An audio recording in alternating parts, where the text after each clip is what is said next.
people in Washington as real cutting edge. I mean, you talk to them about Bitcoin, and they probably still don't know much about Bitcoin. Yeah. Is that a possibility that we are moving in that direction? I believe it's inevitable that we do.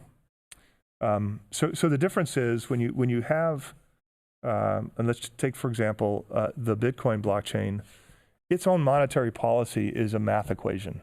It's predetermined and cannot be changed. That's the beauty of it. So does it remain? Well, most blockchains, the monetary policy of most blockchains are basically immutable. They're written into the code and cannot be modified. In the case of the digital renminbi, and let's call it FedCoin or the EU-US dollar or something, the central government would still control that monetary policy. And the reason I think it's inevitable is that governments are highly incentivized to do it, because the thing with Bitcoin is they're not anonymous transactions. It's an immutable database, an immutable ledger. You can see exactly which transaction you made on any given day, and from the beginning of time. So no transaction is secret whatsoever. But isn't that attractive for a government? Religious people would call that the mark of the beast, right? Where you cannot buy, sell without being known, no secrets, all open and controlled by a central power that can find you, track you, do all of it. I mean, we're all the things that I remember as a kid being raised in a religious school. That was crazy. That'll never happen. It's all here. That's what this is. It is happening. It is happening. And if you think about just something as simple as taxation. Yeah. Right? If we had every transaction on Federal Reserve controlled blockchain technology, no transaction would go untaxed. What would that do to tax revenues if everybody just paid what they were supposed to pay? No money to be automatic, exchanged and behind closed doors. Yeah, it would just be automatic. So that incentive, that's a powerful incentive for us to migrate towards a digital currency model. So tell me what you think life will be like. Well, before I ask you this question, I have no reason other than what I read, and I try to stay up with technology. But in looking at all of these things that are coming, I can't imagine with even the IBM, what is it? It's not Watson. What's the doctor version in New York of IBM? They have the one that's actually on the medical board in New York. Right. Can't remember its name, but it Good marketing. Pardon me? Good marketing. Yeah. But it's tracking cancer and all of the old cancer stuff. Yeah. I can't imagine that we're not going to be solving cancer and some massive disease problems that we have now. Oh, absolutely. In short order. Yes. The medical industry is one of the most obvious and also one of the largest focuses of the industry, because it's a perfect problem to solve. Give me a million X-rays or MRIs, and I'll be able to determine what's wrong better than the best board-certified physicians in the world. I tell people all the time, by 2030, you're going to beg to not have the human doctor. Just give me the AI. Give me the AI. What is the AI? I know, Doc. Thank you. But what does the AI say? Yeah. By the way, it's such a powerful augmentation to our human capabilities, because you can analyze a million images. Right. They have already, in most places, have already outperformed the best physicians or the best radiologists. Right. So that's here. It's actually been solved already. Right. And it gets better with every month that passes. Where I really get excited in this particular space is around genetic editing technology, and specifically a platform that was discovered back in 2012 called CRISPR. It's an incredible development. It came from studying actually bacteria, but the simplest way to describe it is that it's an enzyme that you can either inject into the body or you can take something out, like blood out of you, apply it, and then put it back into the body. But it can precisely identify a particular area of our genome that has a mutation that is causing some kind of bad condition, and it can either cut it out or replace the mutation with the way our DNA should have been without the mutation. So we're not making a cyborg. We're literally just correcting an odd mutation that's causing something bad, cystic fibrosis or blindness or you name it. And we're correcting that. And it's like a software program for human or animal or food DNA. It's extraordinary. And in fact, it's an incredible time to be talking about this, because as you and I sit here, patients are being dosed right now for a form of progressive blindness. People who can't see are being dosed with a CRISPR treatment directly into the eye. I know that sounds scary, but if you can't see, I know. Yeah, it certainly doesn't hurt. And beta thalassemia is another disease that's being addressed right now. And it's literally happening. So we're waiting for the results in the coming weeks from these phase 1 clinical trials. And I assure you that, when the news comes out, we will see it on every media outlet. It is such a powerful. So we have 7,000 roughly diseases that are caused by some kind of genetic mutation that have no known cure. Wow. No therapeutic approach. And for the first time ever, we actually have the tools to go in and try and solve those problems. Within 10 years, we will have the ability to actually address the majority of those genetically caused diseases.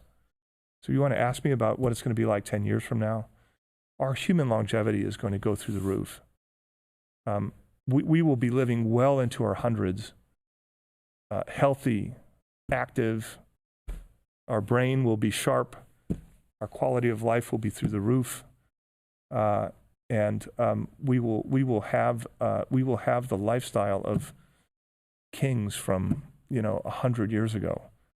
I'm incredibly optimistic from a health and longevity standpoint. These developments are amazing and very exciting to watch. How optimistic are you on a humanity side? Before my father died, he said,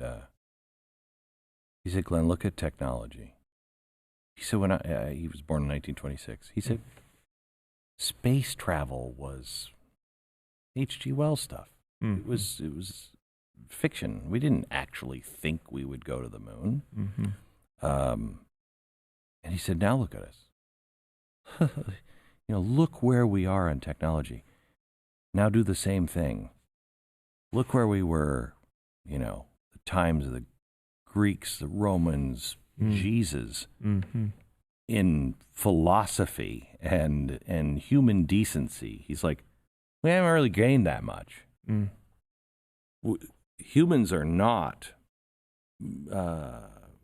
Are we ready for this leap? Are we ready to face? We can't even.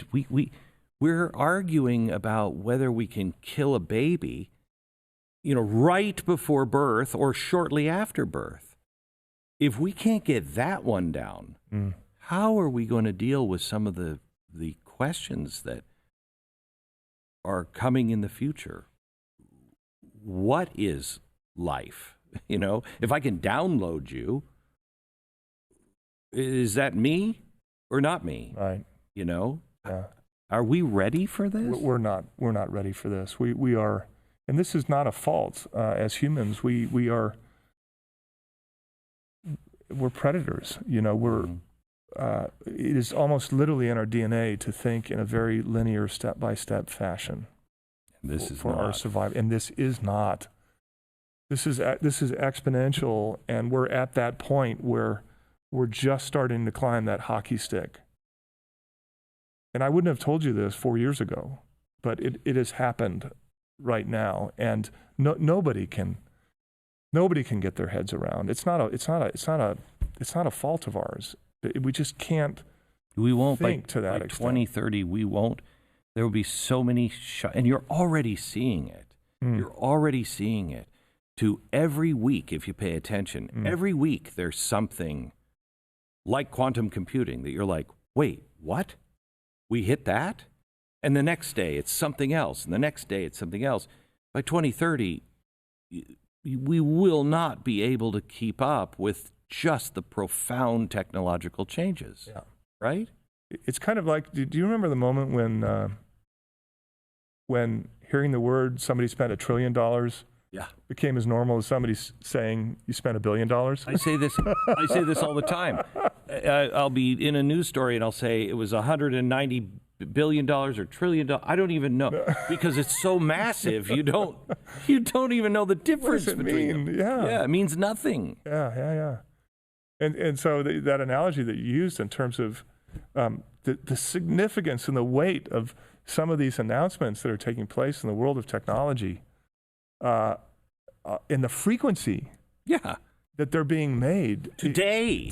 Not even. We're at the bottom of the hockey stick. It's hard to internalize and to realize how significant they are, and of course, the impact they're going to have on society. So change is not something human beings like.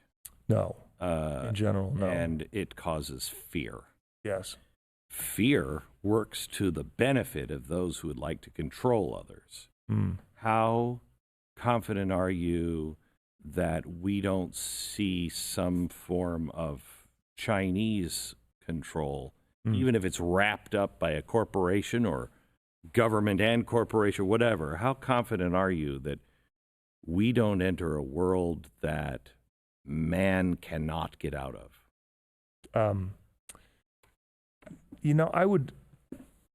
I would argue today that the U.S. has done a pretty good job. And let's just use a couple examples.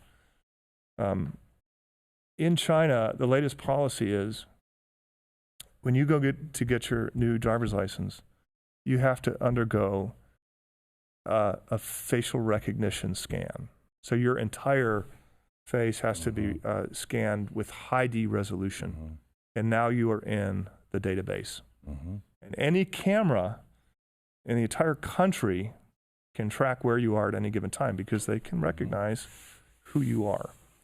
In the UK, you know this, I mean, it's the most plastered country on earth in terms of surveillance cameras.